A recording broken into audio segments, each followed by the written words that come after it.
Club Quilox, Victoria Island, Lagos. Saturday night, 11 p.m. The VIP section pulsed with music and flashing lights.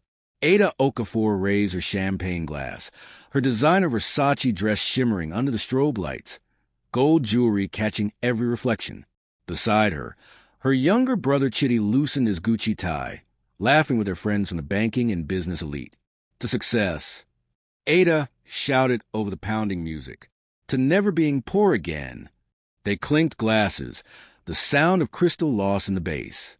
The bill so far, 800,000 Nigerian nairas. 2 bottles of Moat, premium whiskey, an elaborate food spread. And they were just getting started. Ada's phone buzzed on the table. The screen lit up. Mama with a photo of an elderly woman. Ada's face tightened. She declined the call without a second thought. Was that Mama again? Chitty asked, noticing. Who else? Ada rolled her eyes. 3rd time tonight. 2 minutes later, the phone rang again. Mama. Oh my God, Ada groaned, her perfectly made-up face twisting in annoyance. She's so persistent. Their friend Jessica leaned in. Your mother calls you at the club? All the time. Chitty answered for his sister. Always need something. Ada snatched up her phone and answered, pressing it to one ear while jamming a finger in the other to block out the music. Mama, I'm busy. Ada, please. The voice on the other end was weak, almost a whisper. I'm very sick. I can't. I need hospital, please. Mama, I can't hear you. Ada shouted, her patience already gone. I'm at a party. The music is too loud. I'll send you something on Monday, okay? I have to go. She hung up before her mother could respond. Immediately, Chitty's phone began ringing. Mama flashing on his screen. He looked at it, looked at Ada, and declined the call without even answering. She always does this, he muttered, taking another sip of his drink. Every weekend. Always some emergency. Always needs money. 20 years, Ada said, her voice bitter despite the celebration around them. 20 years of struggling because of her selfish choices. Because she left Daddy and dragged us to that godforsaken village. We could have been heirs to his fortune. Chitty. Heirs to Chief Okafor's oil empire. Instead, we had to claw our way up from absolute nothing. While Daddy stayed rich. Chitty added, the old resentment surfacing even in the midst of luxury. Still in that same Victoria Island mansion. Still respected. Still wealthy. She destroyed our inheritance. Our birthright. Jessica, slightly drunk, laughed. Wait, so your mother lives in a village? But you guys are like this? She gestured at their obvious wealth. Don't even ask, Ada said, signaling the waiter for another bottle. She made her choices. We made ours. But you help her out, right? Another friend asked. Ada shrugged carelessly. I send her 30,000 Nigerian nairas a month. That's more than enough for village life. Way more than she deserves, Chitty muttered into his glass. After what she put us through. Ada pulled out her phone, the expensive iPhone Pro Max, and opened Instagram. Time for the perfect shot. She posed with Chitty, both of them holding champagne flutes. The VIP section's opulence clear in the background. She took several photos, chose the best one, and began typing a caption. Saturday nights with my favorite person. Blood is thicker than water. Family is everything. Hashtag blessed, hashtag Lagos nightlife, hashtag success, hashtag self-made, hashtag family first. She tagged Chitty and posted it.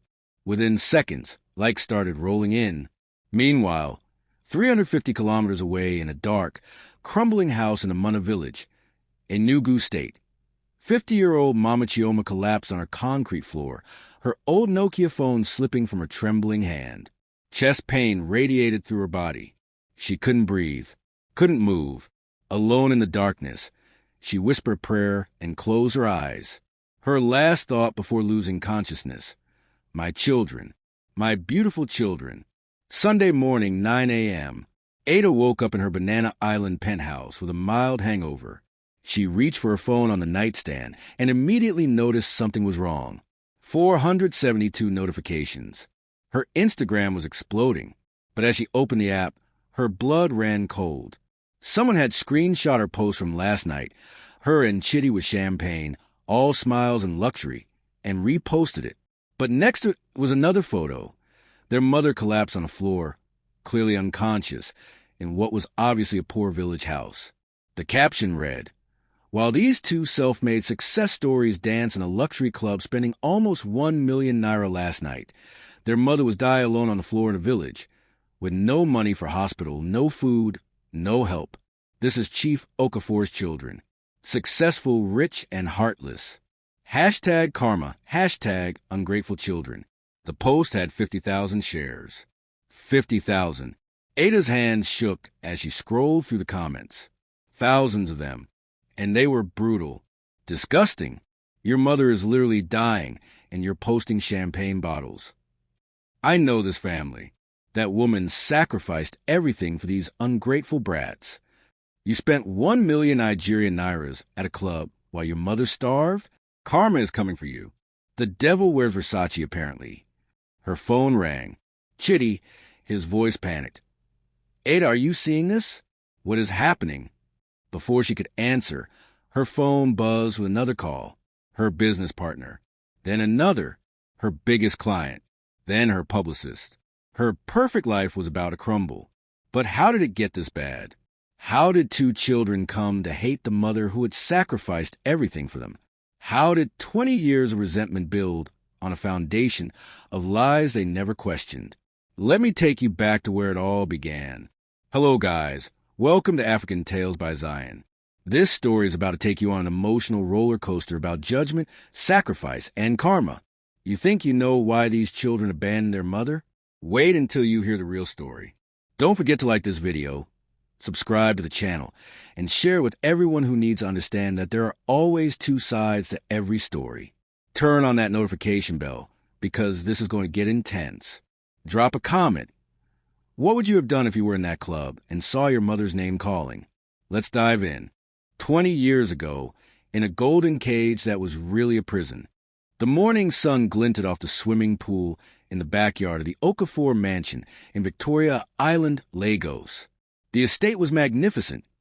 2 acres of manicured lawns, security gates, a main house that looked like something from a luxury magazine, and quarters for the 6 staff members who kept everything running perfectly. Inside the state-of-the-art kitchen, 30-year-old Chioma Okafor moved with mechanical precision, preparing breakfast while her body screamed in protest. Beneath her long-sleeved Dolce & Gabbana blouse, bruises bloomed in shades of purple and yellow. Beneath her designer jeans, her left hip throbbed where she'd been kicked repeatedly the night before. Heavy makeup concealed the swelling around her right eye. Through the kitchen's expansive windows, she could see her 2 children playing in their elaborate backyard playground. 10-year-old Ada was on the swing set, her private school uniform crisp and perfect. 8-year-old Chitty climbed the custom-built treehouse that had cost more than most Nigerians earned in a year.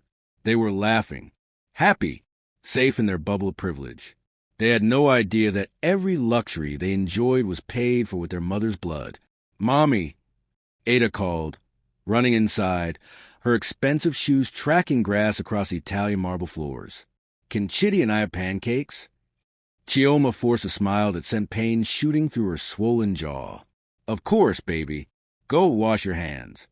The children's nanny, a kind woman named Patience, appeared to usher them to the bathroom.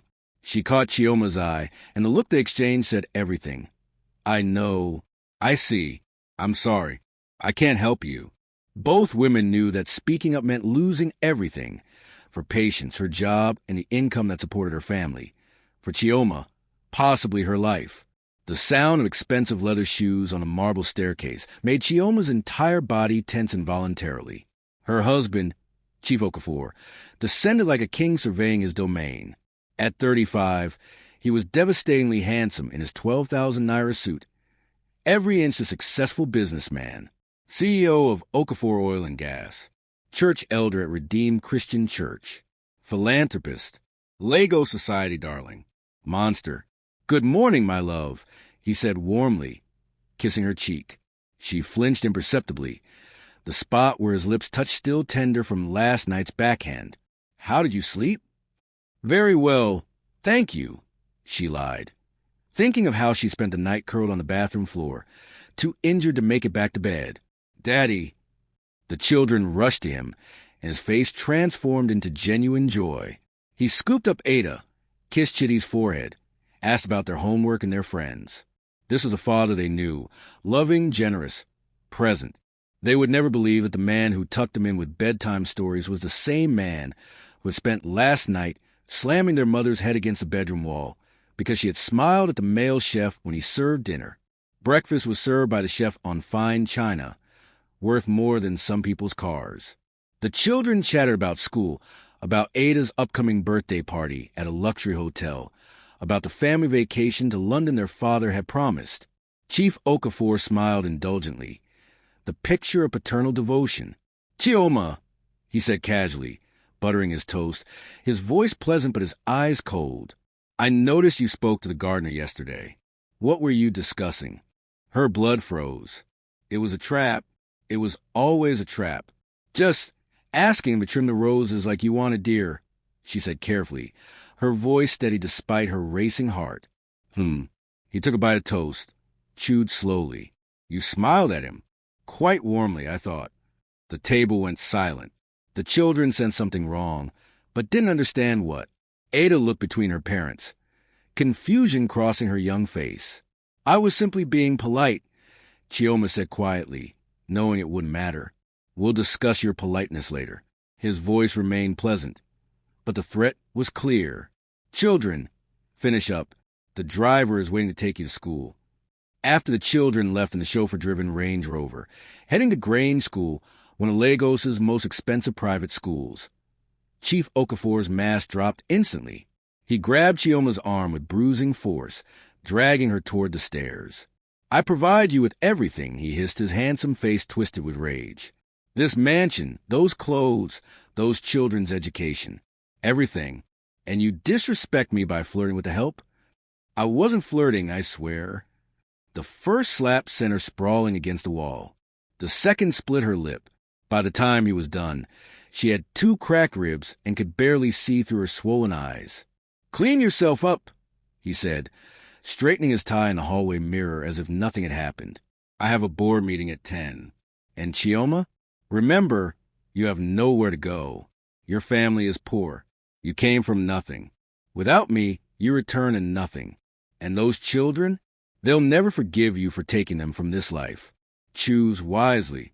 He left for work in his Mercedes S-Class, leaving her bleeding on their luxury bedroom floor. This had been her reality for 10 years. She had married him for love at 20, never seeing the monster beneath the charm until after the wedding. By then, she was pregnant with Ada. Each child had been another chain binding her to him. She had tried to leave before. 3 years ago, desperate and terrified, she had packed a bag and gone to her mother's village. He had found her within 6 hours. His connections to police and private security made escape impossible. The beating that followed had put her in a hospital for 2 weeks, explained away as a car accident. Her family had begged her to go back. "He's rich. Your children have everything. Endure it. Submit more. Pray harder." Even the church had failed her. Marriage is sacred. Pastor had said when she finally gathered the courage to confide in him, "Your duty is to your husband. Have you considered that you might be provoking him? Try being more submissive." As the afternoon sun beat down on the mansion's manicured grounds, Chioma sat in the children's playroom, her ribs screaming with every breath, watching through the window as they were driven home from school. They tumbled out of the car laughing, carrying expensive backpacks, talking about piano lessons and swimming practice, and which friend was having a birthday party at a water park next weekend. They were happy. They were safe. They had everything money could buy, except a mother who might be dead within a year if she stayed. That night, after the children were asleep in their separate luxury bedrooms, after another beating, this time because she had forgotten to record his favorite television program, Chioma lay awake staring at the ceiling of their master suite. The room probably cost more than her entire family's house in Enugu. Egyptian cotton sheets with 1,000 thread count, custom Italian furniture, a ceiling painted by a famous artist, a beautiful prison. Dr. Adeyemi's words from her last secret visit to his clinic echoed in her mind. "Chioma, He's going to kill you. Not someday soon. Maybe next month. Maybe next week. But you won't survive much longer. You need to leave. But my children... Dead mothers can't protect their children. In that moment, watching the numbers on the bedside clock change, her broken ribs screaming with every breath, Chioma made a decision that would change everything. She would take her children and run. They would hate her for it, for taking them from wealth to poverty, from privilege to struggle, from a loving father to an uncertain future. They would probably never forgive her. They would blame her for destroying their perfect lives. But they would be alive, and so would she. And maybe one day when they were older, they would understand. Or maybe they would hate her forever. It was a price she was willing to pay. Can you believe what this woman was going to behind all that wealth and luxury? This is why we should never judge a book by its cover. If you're feeling this story, smash that like button and subscribe to AfricanTales by Zion right now. Comment below why you think society always blames women for not leaving abusive marriages when we see how trapped they really are. Next chapter shows her escape and the moment her children's resentment began. Turn on those notifications and let's continue. The breaking point came on a Wednesday evening, 3 weeks after Chioma had made her decision to escape. Chief Okafor had arrived home in a fury because a major oil contract had fallen through. It didn't matter that Chioma had nothing to do with it. She was there. She was his. She would pay for his frustration. This time was different. This time he didn't stop. His hands were around her throat, squeezing, and Chioma saw darkness creeping into the edges of her vision. The bedroom walls seemed to close in. In that moment, she knew with absolute certainty this was it. She was going to die on the floor of this mansion, and her children would wake up tomorrow to find their mother gone. A voice from outside the bedroom door saved her. "Mummy? Daddy? I had a bad dream." It was Ada. Chief Okafor released her immediately, his face transforming back into loving father like flipping a switch. "Coming, princess," he called cheerfully, his voice showing no sign of the rage from seconds before. He looked down at Chioma gasping for air on the floor, his eyes cold and calculating. "Clean yourself up. If she sees you like this, I'll finish what I started after she goes back to sleep." By the time 10-year-old Ada entered, Chioma had pulled herself up to sit against the bed frame, forcing a smile despite the agony in her throat. "Bad dream, baby," she croaked out, her voice hoarse. "Mummy, your voice sounds funny," Ada said, concerned. "Just a little cold, sweetie," Chioma lied. "Daddy will take you back to bed." Chief Okafor scooped up their daughter with practiced ease, carrying her back to her room, singing her favorite lullaby, The Perfect Father. The next morning, while he was at an early breakfast meeting, Chioma went to see Dr. Adeyemi. Her neck was bruised with perfect handprint-shaped welts. Her voice was almost gone. She could barely walk from the rib damage. Dr. Adeyemi took one look at her, and his professional composure cracked. "Chioma, my God, he's going to kill you. Not maybe, definitely. This week, next week, but soon. You have to leave. Tonight, tomorrow, as soon as possible. But I can't fight him for custody. He owns the courts, the police. So take the children and run. Don't fight him legally. Just disappear." The doctor gave her strong pain medication and a thick envelope. Inside were copies of every medical record, every x-ray, every photo he'd secretly taken over the years documenting her injuries. "You might need this someday," he said, "when they're old enough to understand." That Thursday evening, Chief Okafor announced he was traveling to Abuja for a 3-day oil conference. It was now or never. Chioma called her elderly mother in their home village outside Enugu City. "Mama, I'm coming home. With the children, we're running for our lives."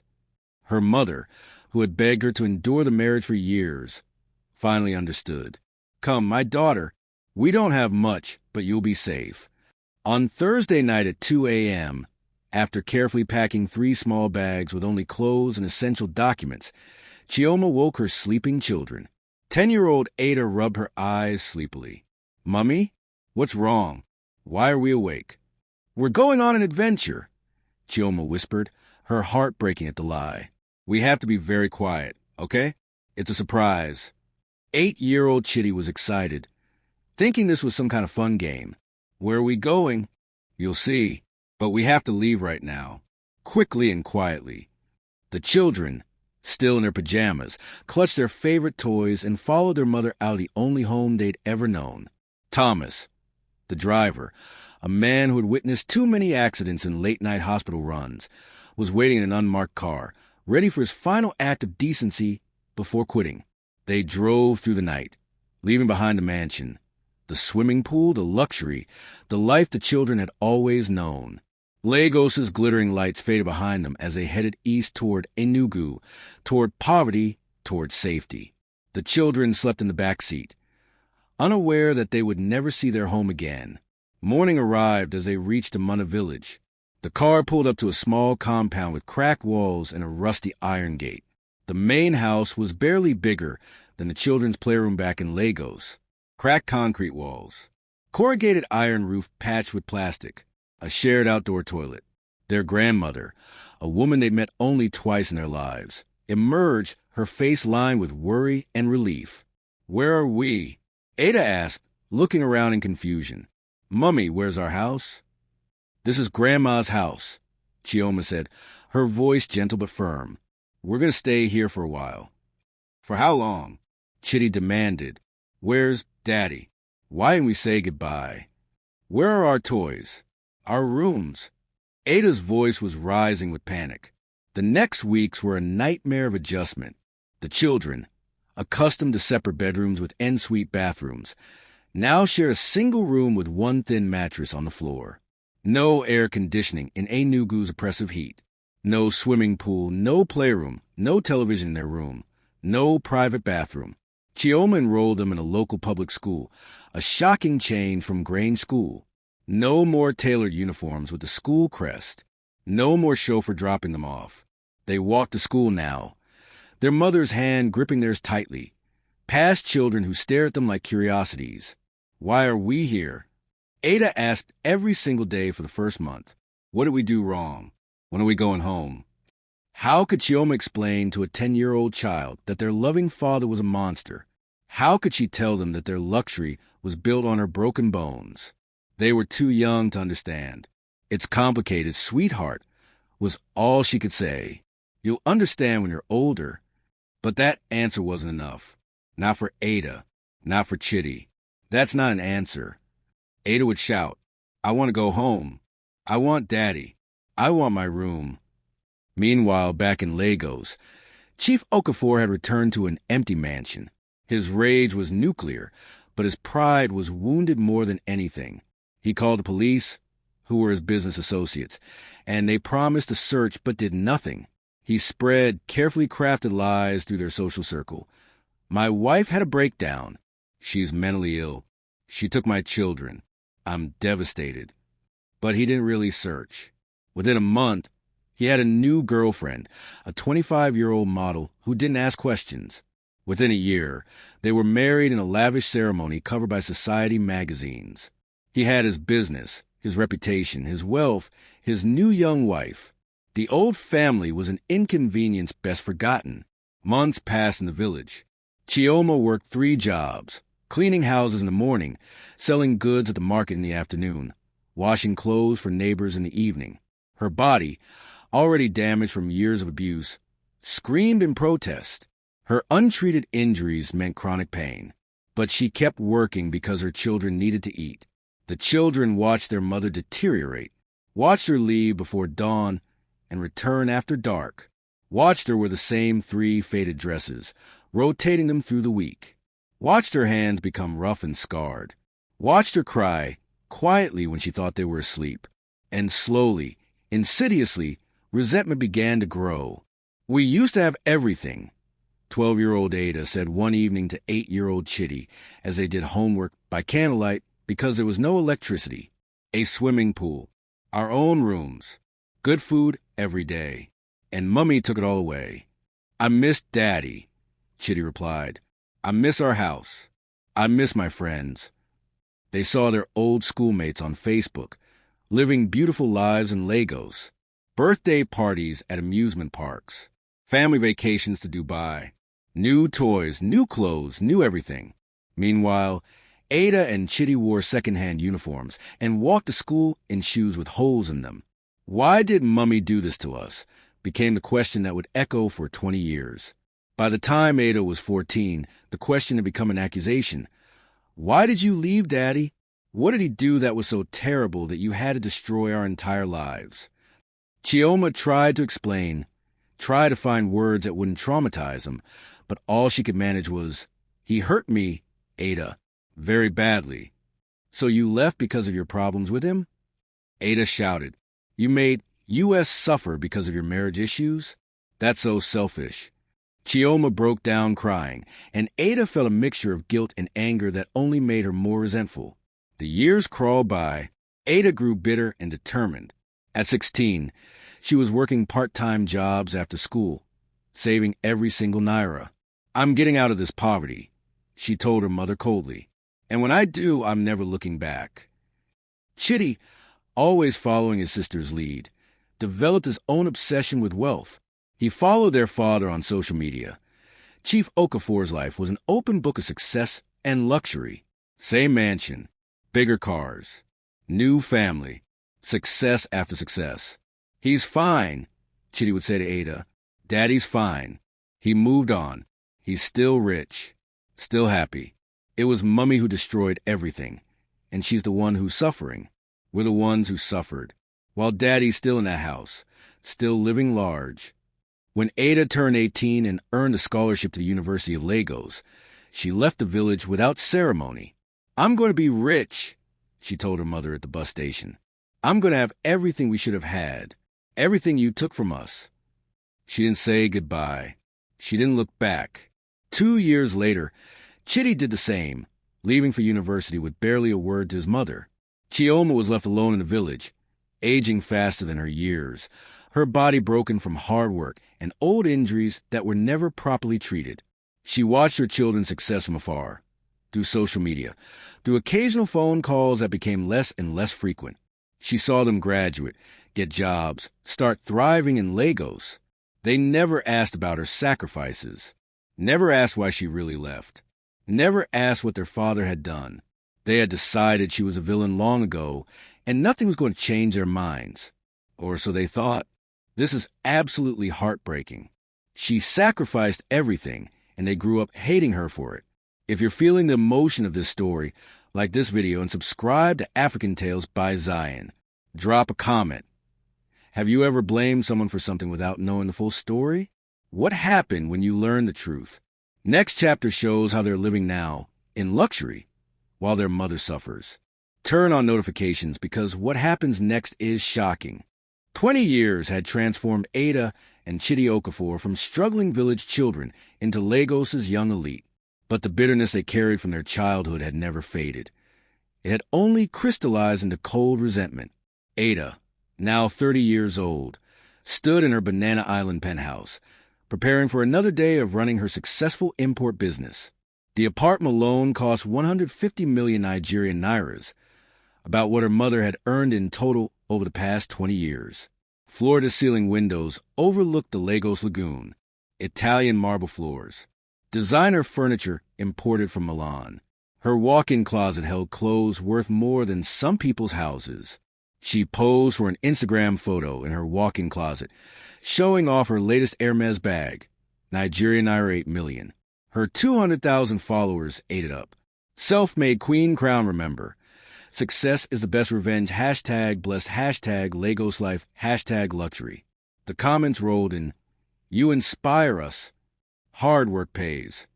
Goals." What her followers didn't know was what she was taking revenge against. The poverty her mother had forced on her. Every luxury purchase was a middle finger to that village childhood. Every expensive item was proof that she had overcome her mother's selfish decision. Across town in Lekki, her brother Chitty was getting ready for work at one of Lagos's top banks. At 28, he was a senior relationship manager, pulling in millions in salary and bonuses. His house, his cars, his lifestyle, all screamed success. But like his sister, success hadn't healed the wound. It had only given him the means to ignore their mother more comfortably. The siblings had a standing lunch date every month at a high-end restaurant in Victoria Island. Today was that day. "How's Mama?" Chitty asked as they settled into their seats at the exclusive restaurant, more out of obligation than genuine interest. Ada waved her hand dismissively. "I don't know. I haven't called in like 3 weeks." "When did you last send her money?" "Last month. 30,000. Same as always." Chitty shifted uncomfortably. "I sent 20 last month. Forgot this month." They sat in silence for a moment, the unspoken guilt hovering between them before Ada pushed it away, as she always did. "We shouldn't feel bad," she said firmly, as if trying to convince herself. "We send her money. We're doing our duty. It's more than she did for us when she dragged us from Daddy's house to that village." Speaking of Daddy, Chitty said, pulling out his phone, "Look at this." He showed Ada their father's latest Instagram post. Chief Okafor at Charity Gala, looking distinguished at 55, his young wife beside him, their 10-year-old twins in matching designer outfits. The caption talked about his latest philanthropic venture, building a school in a rural community. "That should have been us," Ada said bitterly, the old wound still raw after 2 decades. "Those kids, that life, that house. It was supposed to be ours. Instead, we struggle for everything," Chitty agreed, while he stayed rich and comfortable, because Mama had problems with him and decided we all had to suffer for it. They had rehearsed this narrative so many times over the years that it had become their truth. They never questioned it anymore, never asked for their mother's side. They had decided long ago who the villain was. Their expensive lunch continued. Nigerian hour 150. 000 for 2 people, more than their mother had to live on for 3 months. They posted photos of their food, tagged the expensive restaurant, curated their image of success and happiness. What they didn't post was the emptiness, the nagging feeling that something was missing, the phone calls from Mama that they increasingly ignored, the guilt that they pushed down with expensive purchases and busy schedules. Meanwhile, 350 kilometers away in a Mana village, 50-year-old Mama Chioma woke up that same morning feeling worse than usual. Her body ached in ways that went beyond normal aging. Her head pounded. Her chest felt tight. She hadn't eaten a proper meal in 3 days. The money from her children hadn't come this month, and she was too proud to beg from neighbors. Her blood pressure medication had run out 2 weeks ago. She couldn't afford to refill it. The roof leaked in 3 places now, and her back screamed every time she had to move the buckets when it rained. She looked at her old Nokia phone. Her last call to Ada, 3 days ago, had gone straight to voicemail. Chitty hadn't answered in a week. She knew they were busy, successful, living the lives they'd always wanted. She told herself not to be a burden. They had suffered enough because of her, hadn't they? That's what they'd told her for 20 years. The guilt she carried for destroying their childhood had become so heavy that she barely called anymore. Maybe once a week, if that. And when she did call, she kept it brief, asked for nothing, just wanted to hear their voices. They rarely had time to talk. That morning, as Mama Chioma tried to stand up, a wave of dizziness hit her, so hard she had to sit back down. Something was very wrong. She needed to go to the hospital, but the nearest one was 10 kilometers away, and she had no money for transport, much less for medical bills. She picked up her phone and did something she rarely did. She called Ada twice in one day. First call declined. She waited 5 minutes, then tried again. Second call. "Mama, I'm busy. I'm at a party. The music is too loud. I'll send you something on Monday, okay? I have to go." The line went dead. Mama Chioma's eyes filled with tears, but she wiped them away. She shouldn't be a burden. She'd made her choice 20 years ago. She'd chosen survival, and this was the price. Her children's resentment, their distance, their forgetfulness. She tried Chitty's number. He declined without answering. Mama Chioma set down her phone and tried to pray, but the words wouldn't come. The chest pain was getting worse. The room was starting to spin. "God, please," she whispered. "If this is my time, let my children know I never stopped loving them. Let them know why I did what I did." She tried to stand again, to reach the door, to call for her neighbor, but her legs wouldn't hold her. She collapsed on her concrete floor, her old Nokia phone sliding from her hand, and darkness took her. While she lay unconscious on her floor, her children were posting photos from Club Quillox, champagne in hand, celebrating life. The next morning, Mom Ngozi, an elderly neighbor who had lived next door to the Okafors in Victoria Island 20 years ago, found Mama Chioma. She'd heard a thud the night before but thought nothing of it until morning when she noticed the door was ajar. Chioma. She rushed in and found her friend on the floor, barely breathing. Mom Ngozi called Papa Ease, the village elder, and together they managed to get Mama Chioma to the village clinic. The nurse there said she needed the general hospital in Enugu. This was beyond what they could handle. Who should we call? The nurse asked. Her children? Mama Ngozi had their numbers. She tried Ada first. The phone rang and rang, then went to voicemail. She tried again. Same result. She tried Chitty. Voicemail. She tried texting both of them. Your mother is very sick. In hospital. Please come or send help. No response. Papa Ease pulled out his own money, Nigerian Naira 50,000 he'd been saving, and added it to what Mama Ngozi contributed. Together they had 80,000 Nigerian Nairas. The hospital bill would be at least 150,000 Nigerian Nairas for initial treatment. While they scrambled to help, Mama Ngozi pulled out her phone and opened Facebook. She'd been following Ada and Chitty's social media for years, watching them flaunt their wealth while their mother suffered. She'd stayed quiet out of respect for Mama Chioma, who always defended her children. They're just busy. They're doing well. That's all I wanted for them. But seeing those Instagram posts from last night, the club, the champagne, the luxury, while Mama Chioma was dying on her floor with no money for help, something in Mama Ngozi snapped. She screenshot Ada's post from Club Quillox. Then she took a photo of Mama Chioma on the hospital bed, unconscious, for in her arm, looking every bit her 70 years despite being only 50. She posted both images side by side on Facebook, with a caption that came straight from her heart. These are Chief Okafor's children, Ada and Chitty. Last night, they spent close to 1 million Naira at a luxury club in Lagos. They posted about it happily. Meanwhile, their mother was dying alone on the floor in our village, with no money for food, medicine, or a hospital. She called them for help. They declined her calls because they were partying. This woman sacrificed everything for them, left a wealthy but abusive husband to save them, worked herself to the bone raising them. And this is how they repay her. Shame on them. #ungrateful-children, #karma. She pressed post and set it to public. Within an hour, it had 1,000 shares. By evening, 10,000. By the next morning, when Ada woke up with a hangover and reached for her phone, the post had 50,000 shares and counting.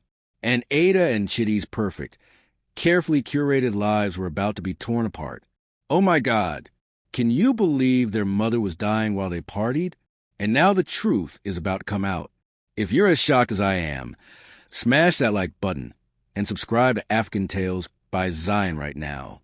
Comment below. Do you think they deserve what's coming to them? Next chapter is where everything gets exposed, and trust me, karma is brutal. Turn on those notifications because you cannot miss what happens next.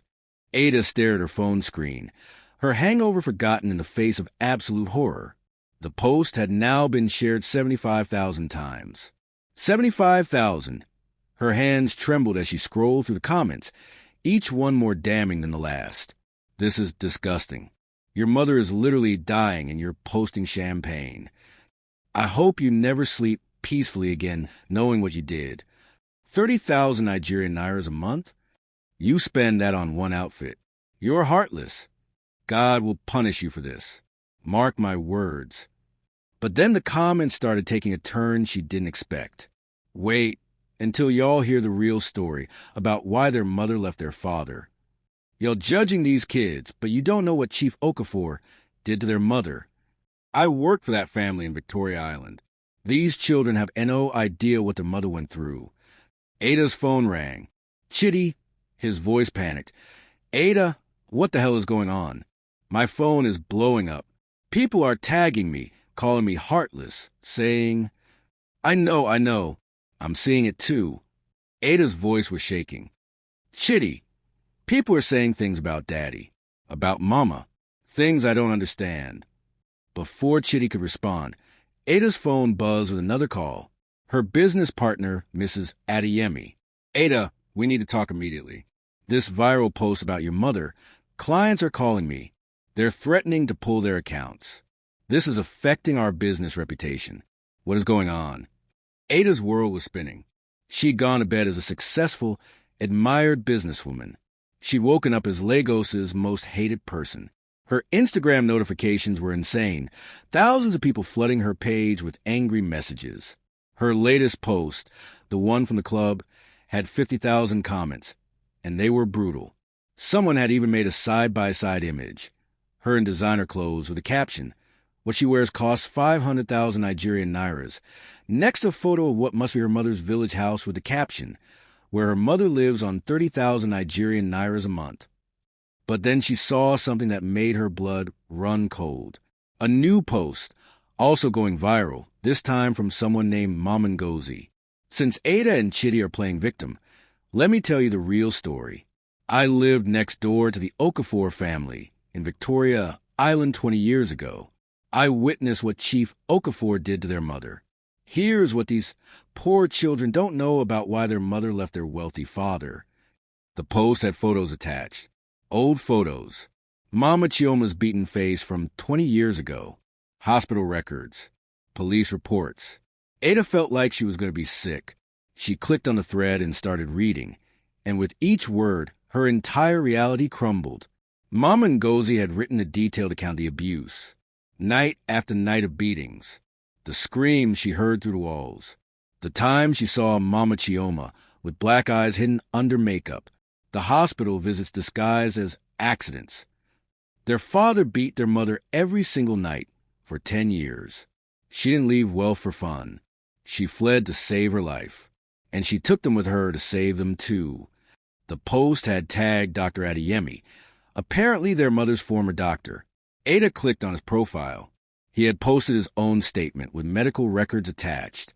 "I'm Dr. Adeyemi, and I treated Chioma Okafor 34 times over 10 years for injuries caused by her husband's abuse.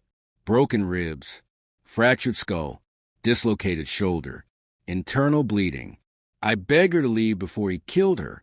When she finally did, I gave her copies of all records in case she ever needed to prove the truth. These children blamed their mother for taking them from wealth.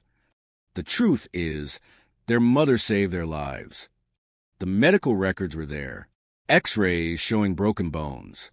Photos of injuries that made Ada physically ill to look at. Dates spanning from 2000 to 2010. Her phone rang again. Chitty, his voice completely different now. Small, scared, confused. "Ada, I'm seeing things. Medical records. Photos. People saying, 'Daddy, Ada, is this real? Did Daddy really beat Mama?'" Ada couldn't speak. Her throat had closed up. 20 years of resentment, of anger, of blame, all built on a foundation that was crumbling beneath her. Then more people started coming forward.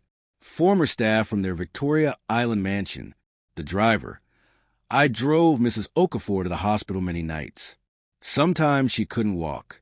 The master would tell me it was private family business. I was too scared to speak up because Chief Okafor was powerful. But I saw everything. The former cook. Chief would beat her for anything. Food too cold.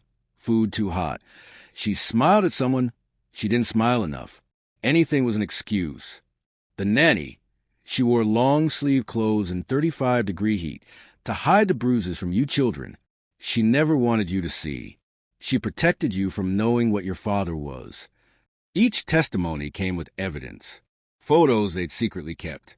Messages. Everything. And then the final blow. Someone posted an old police report from 2007. Mama Chioma had tried to report the abuse. The report detailed injuries consistent with severe domestic violence, but it had been closed due to lack of evidence. Code for Chief Okafor had paid to make it disappear. Ada's hands were shaking so badly she almost dropped her phone. She called Chitty back.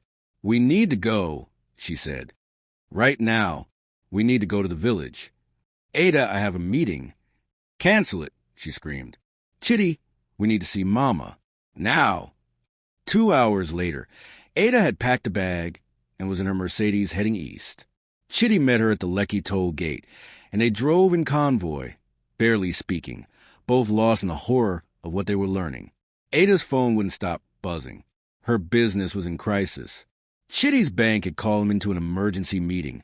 The situation was affecting their reputation, but none of that mattered anymore. All that mattered was getting to their mother and understanding if any of this was real.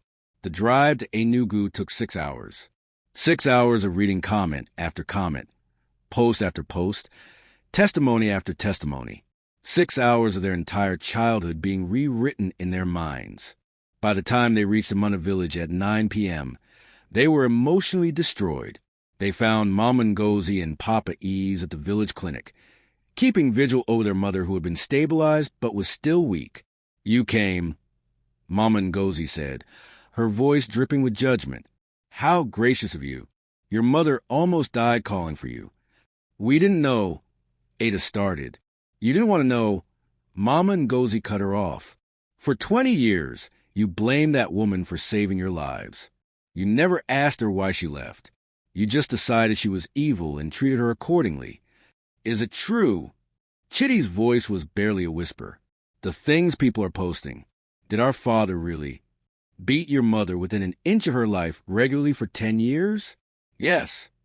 Mama Ngozi's voice was hard. "I lived next door to you in Victoria Island. I heard her screaming every night. I saw her with black eyes she tried to hide. I watched her protect you children from ever knowing the truth because she wanted you to love your father. But why didn't she tell us?" Ada was crying now. She tried. Papa E spoke up multiple times over the years. But you were so angry about losing your wealth that you never listened. You cut her off every time she tried to explain. You made it clear you didn't want to hear anything that didn't fit your narrative, that she was a villain. Ada and Chitty sat down on the clinic's bench, completely shattered. "Can we see her?" Ada asked quietly. Mama Ngozi nodded and led them to the room where their mother lay. Mama Chioma was awake now, propped up on pillows, looking so old and fragile that Ada almost didn't recognize her. "Mama?" Ada's voice broke. Mama Chioma's eyes filled with tears when she saw them. "My children, you came. Mama, why didn't you tell us?" Chitty asked, kneeling beside the bed. "Why didn't you tell us what Daddy did to you?" "Because you were my babies," Mama Chioma said weakly. "I didn't want you to carry that pain. I wanted you to have one parent you could love without trauma. I thought when you were older you might understand, but you were so angry and I understood why. I took you from everything you knew. How could I then destroy your image of your father too? So you let us hate you instead," Ada said, understanding finally crashing over her like a wave. "You let us blame you for 20 years. Let us neglect you, abandon you, all to protect us from the truth about him. I would do it again," Mama Chioma said simply. "You're alive. You're safe. You grew up without that violence in your lives. That was worth everything." Ada collapsed beside the bed, sobbing. "Mama, we spent 1,000,000 naira at a club while you were dying on your floor. We declined your calls while you needed help. We're monsters. You didn't know. We should have asked." Chitty was crying now too. "We should have asked why. We should have listened. Instead, we just hated you for everything. And all this time, you were the hero." The three of them cried together for the first time in 20 years. But outside the clinic, the internet was still on fire. The viral post now had 200,000 shares. News sites had picked it up. It was trending on Twitter. Hashtag Okafor-children, hashtag ungrateful children, hashtag know the story. And someone had finally done what needed to be done. They'd tagged Chief Okafor himself in all the posts. The carefully constructed image of the respected businessman was about to come crashing down. "I am shook. Can you imagine carrying that guilt? Hating your mother for 20 years for saving your life? If this story is destroying you emotionally, like this video, and subscribe to African Tales by Zion. Comment. What would you do if you found out you've been wrong about someone for 20 years? Next chapter is a finale, redemption, confrontation with their father, and healing. Turn on notifications because the ending is powerful. Let's finish this story together. The village clinic's fluorescent lights flickered overhead as Ada and Chitty sat vigil over their mother through the night. Neither of them could sleep. They were too busy reading every single testimony, every comment, every piece of evidence that had emerged online. Around 3 a.m., Ada's phone buzzed with a message from Mrs. Adeyemi, her business partner. Ada, 3 major clients have pulled their accounts. They say they can't work with someone who neglects their mother. I'm sorry, but we need to have a serious conversation about the business when you return. Another message, this time from Chitty's HR department. Mr. Okafor, please report to the office Monday morning at 8 a.m. for a disciplinary hearing regarding your recent social media incident. Their perfect lives were unraveling, but for the first time, they understood they deserved it. We did this to ourselves, Ada whispered, looking at her sleeping mother. We had everything. We were successful, wealthy, living well, and we withheld the one thing that actually mattered: love, respect, basic human decency for the woman who gave us everything. While spending millions on parties, Chitty added bitterly, God, Ada, we're exactly the type of people we used to hate. Remember how we used to judge rich kids in university who neglected their families? And we became them. At dawn, Mama Chioma woke up. The 4 had helped. She looked better than she had in days, though still weak. My children, she said softly, you've been here all night? We're not leaving, Mama, Ada said firmly. Not until you're better. Not until we've made this right. There's nothing to make right. There's everything to make right, Chitty interrupted. Mama, we've read everything. The medical records, the testimonies, the police reports. We know what Daddy did to you. We know why you left. And we spent 20 years punishing you for saving our lives. You were children. We're not children anymore, Ada said. We're 30 and 28 years old.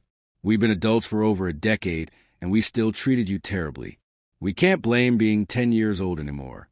We chose, as adults, to ignore you, neglect you, blame you. That's on us. Over the next few hours, Mom Ngozi and Papa E sat with them, filling in all the gaps. They told stories the children had never heard. How their mother had gone 3 days without eating to send them money for school shoes. How she had borrowed money from loan sharks at criminal interest rates to pay their university fees. How she had worked herself sick, her body never recovering from the abuse injuries because she couldn't afford proper medical care. Every naira went to her children. How she had watched their social media from afar, seeing them live in luxury and never once complained or asked for more. How she had defended them to the village people who criticized them. They're just busy. They're doing well. That's all a mother wants. She's been in pain every single day for 20 years. Dr. Adeyemi, who had driven from Enugu when he heard what happened, told him, the injuries your father inflicted never healed properly.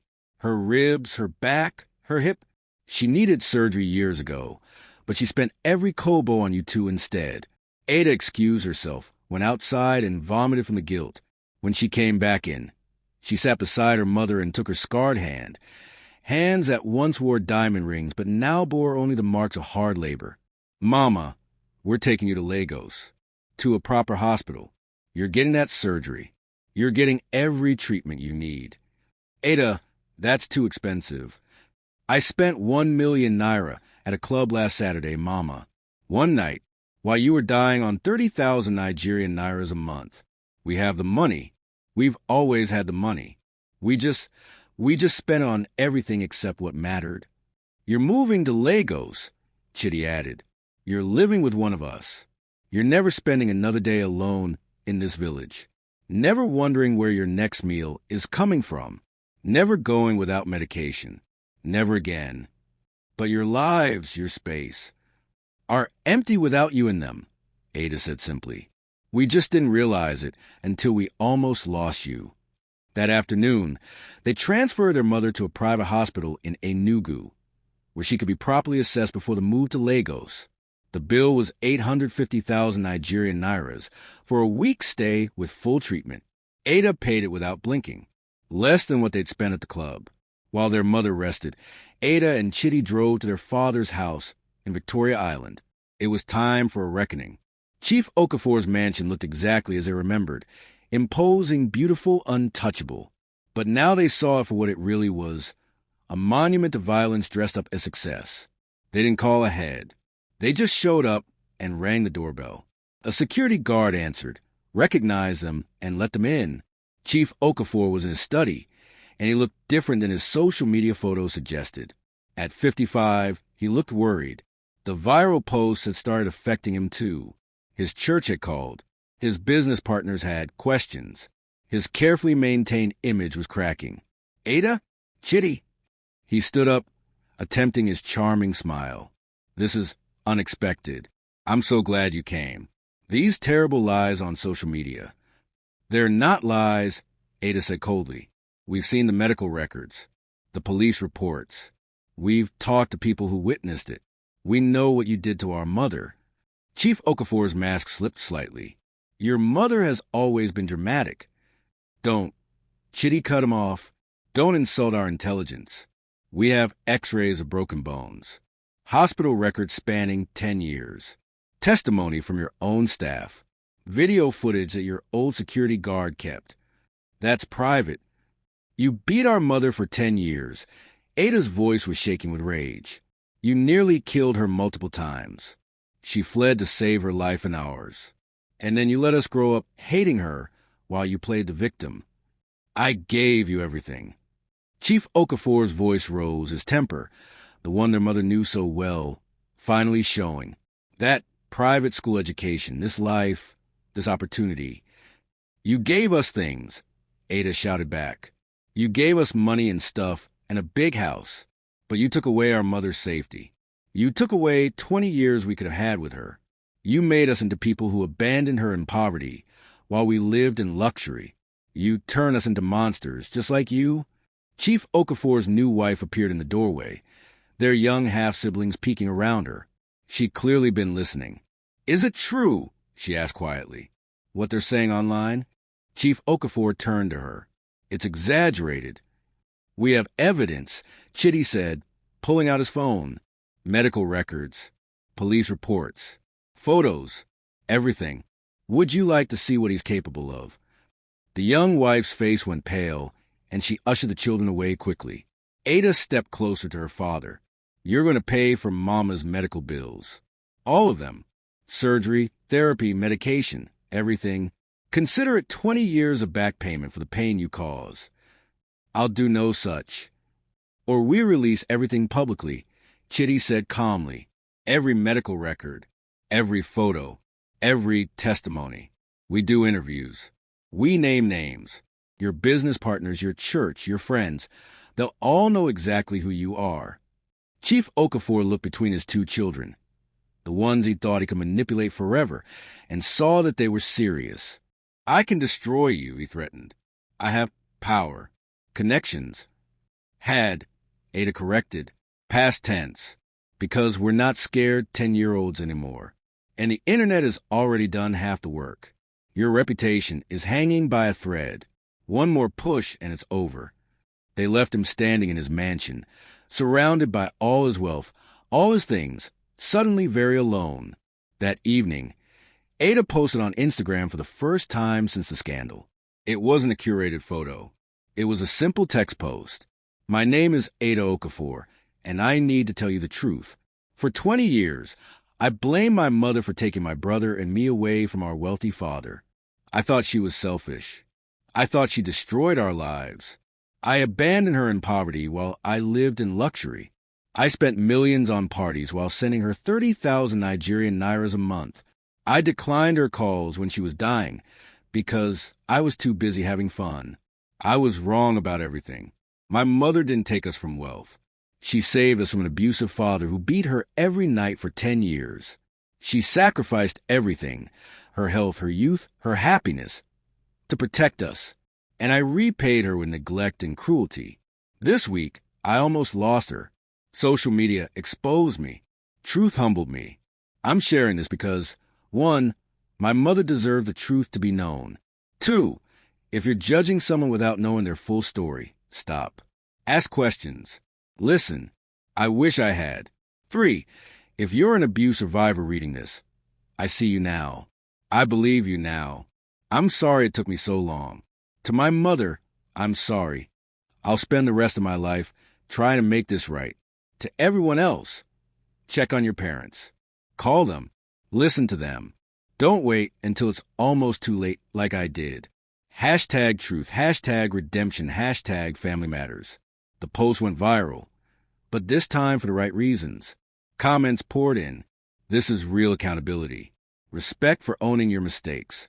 I just called my mother. Thank you for this. This is how you apologize. Not with excuses, but with truth and action. Chitty posted something similar. Their honest accountability, combined with the evidence of their father's abuse, shifted the narrative. Chief Okafor's church removed him from eldership. His business partners started distancing themselves. His young wife took their children and left him within a week. Meanwhile, Ada and Chitty were facing their own consequences. Lost business deals, professional difficulties, social judgment. But they accepted it all. We deserve this, Ada told a journalist who asked for an interview. We treated our mother terribly. These consequences are fair. 6 months later, Mama Chioma lived in a comfortable apartment in Lekki that her children had rented for her.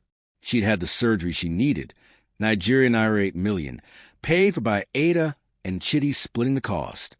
Her chronic pain was finally managed. She had a home health aide who came 3 times a week. She had nutritious food, medication, comfort. But more than that, she had her children back. Every Sunday, without fail, Ada and Chitty came for dinner. Not fancy dinners. Simple food that Mama Chioma cooked. Sitting around a table, phones put away, just family. Ada had downsized her lifestyle significantly. She'd sold her Banana Island penthouse and moved to a modest 3-bedroom flat. She'd sold one of her cars. She cut back on luxury expenses. Her business had survived, but smaller. She was rebuilding her reputation through genuine change, not just words. Chitty had been demoted at the bank, but kept his job. He accepted the demotion as fair consequence. He too had scaled back, sold his mansion, moved to a regular apartment, stopped clubbing entirely. They weren't poor. They were still comfortable by any standard. But they'd learned that comfort wasn't the same as success, and that love mattered more than luxury. One Sunday evening, as they sat together after dinner, Mama Chioma looked at her children, really looked at them, and smiled. "You know," she said softly, "I prayed for this for 20 years. Not the comfort, not the money, just to have my children back. To have them look at me with love instead of resentment. To sit together like this. That's all I ever wanted. We wasted so much time," Ada said, tears in her eyes. "No," Mama Chioma shook her head. "You were lost. Now you're found. That's not wasted time. That's a journey. And now we're here, together. That's what matters." Chitty raised his glass of water. "To Mama, the strongest woman we know. The one who saved us even when we didn't want to be saved." They clinked glasses. Simple glasses, not champagne flutes. And in that modest living room, surrounded by love instead of luxury, they finally understood what wealth really meant. This is beautiful redemption. From abandoning their mother to clubbing, to finally understanding her sacrifice. If this story moved you to tears like it moved me, smash that like button and subscribe to African Tales by Zion. Comment below. Did this story make you want to call your parents? Have you ever judged someone without knowing their full story? But wait, there's more to the story. 1 year later, something beautiful happens. Keep watching to see the complete ending. Don't forget to turn on notifications. A few weeks later, Ada sat down to create one final post. This time, it was a photo of their Sunday dinner. Nothing fancy, just the 3 of them around a simple table, laughing together. Her mother's smile was genuine, no longer weighed down by years of pain and rejection. The caption read, "Update. 6 months ago, I was exposed for abandoning my sick mother while partying in luxury clubs. I lost business deals. I lost my reputation. I lost my fancy apartment. But I gained something infinitely more valuable. I got my mother back. This is what success actually looks like. Not champagne bottles or designer bags. This, family, love, forgiveness I don't deserve but received anyway. To everyone who called me out, thank you. You saved my mother's life by forcing me to see the truth. To everyone still ignoring their parents' calls, please don't wait until it's almost too late. To my mother, I love you. I see you. I finally understand. You didn't destroy my life 20 years ago. You saved it. Hashtag real wealth, hashtag family first, hashtag gratitude, hashtag second chances. The post got a different kind of attention this time. Not hate, but respect. Not outrage, but understanding. People shared their own stories of reconciliation, of learning hard truths, of making amends. One comment stood out from an abuse survivor. Thank you for sharing this. For so long, I thought I was wrong for leaving my wealthy abuser. I thought my children would hate me forever for making them poor. Your story gives me hope that one day they might understand like you did. Ada responded, they will, and if they don't, know that you still did the right thing. Survival isn't selfish. Protecting yourself so you can protect them isn't selfish. It's the bravest thing you could do. That evening, as Ada prepared to leave her mother's apartment, Mama Chioma walked her to the door, something she could barely do 6 months ago before the surgery. Ada, her mother said softly, taking her hand, I need you to know something. I forgave you long before you asked for forgiveness. I forgave you the moment you blamed me the first time, when you were just a hurt 10-year-old girl. I understood your anger. I understood your pain. I only wish I could have spared you from it. Mama, you did spare us from it, Ada said, tears flowing freely. You took the beatings so we didn't have to witness them. You took the poverty so we could escape the violence. You took our hatred so we could love our father without trauma. Everything you did was to spare us pain. We just didn't see it. You see it now. That's what matters. They hugged, a long, tight embrace that held 20 years of missed hugs, 20 years of distance finally bridged. As Ada drove home through Lagos traffic, she thought about the journey. 6 months ago, she'd been living in a Banana Island penthouse, posting about being self-made, spending millions without thought, ignoring her mother's calls. Now she lived in a regular apartment. Her business was smaller but more ethical. She lost friends who only cared about her wealth, and she spent her Sundays with her mother instead of at luxury brunches. And she'd never been happier. Her phone buzzed. A message from Chitty. Mama just called to say thank you for the dinner. She sounded so happy. Ada, when's the last time we heard her that happy? Ada smiled and replied, never, because we never gave her reason to be. But we will now, every single day from now on. The story of Ada and Chitty Okafor became a cautionary tale that spread across Nigerian social media. Not just about ungrateful children, but about the complexity of abuse, the cost of survival, and the importance of asking questions before passing judgment. Chief Okafor, meanwhile, sat alone in his Victoria Island mansion, still wealthy, still in the same house, but his reputation destroyed, his new wife gone, his business suffering, his church gone, his social standing obliterated. He had everything money could buy, and nothing that actually mattered. The man who had beaten his wife for 10 years, who had let his children hate her for 20 more, who had thought his power and wealth made him untouchable, finally faced consequences. Not jail time. He had too many connections for that. But something arguably worse for a man like him. Public shame. Everyone knowing what he really was. His own children choosing their mother over him. His legacy forever tainted. 1 year after the viral post, Ada was invited to speak at a women's shelter about her experience. She stood before a room of abuse survivors and their children, many of whom were facing the same choice her mother had faced. Stay and endure, or leave and risk their children's resentment. My mother chose to leave, Ada told them. She chose poverty over death. She chose survival over luxury. And her children hated her for it, for 20 years. But she was right.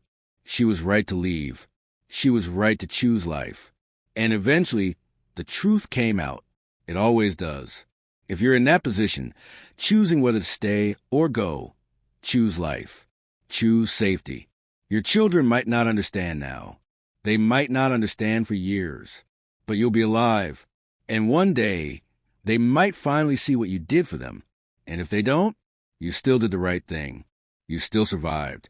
And that matters. The room erupted in applause, tears flowing freely. After the talk, a young woman approached Ada, maybe 25, with a little girl holding her hand. My mother left my father when I was 8, the woman said quietly. Took me from a big house to a one-room apartment. I hated her for years. Your story made me call her yesterday. We talked for 3 hours. I hadn't really talked to her in 7 years. So, thank you. Ada hugged her, both of them crying. Go see her. Don't wait. I almost waited too long. Don't be like I was. As Ada left the shelter that day, she felt something she hadn't felt in the 6 months since the scandal. Peace. Real, genuine peace. Not the fake happiness of Instagram posts and luxury purchases, but the deep contentment of living in truth and love. Her phone rang. Mama on the screen. She answered immediately. Hi, Mama. How are you feeling today? Very good, my daughter. I just wanted to hear your voice. And to tell you I'm proud of you. So very proud. I love you, Mama. I'll see you Sunday, okay? I'll be here. I'll always be here now. Ada smiled through her tears as she drove through Lagos. The city looked different now. Brighter, more beautiful, full of possibility instead of just opportunity.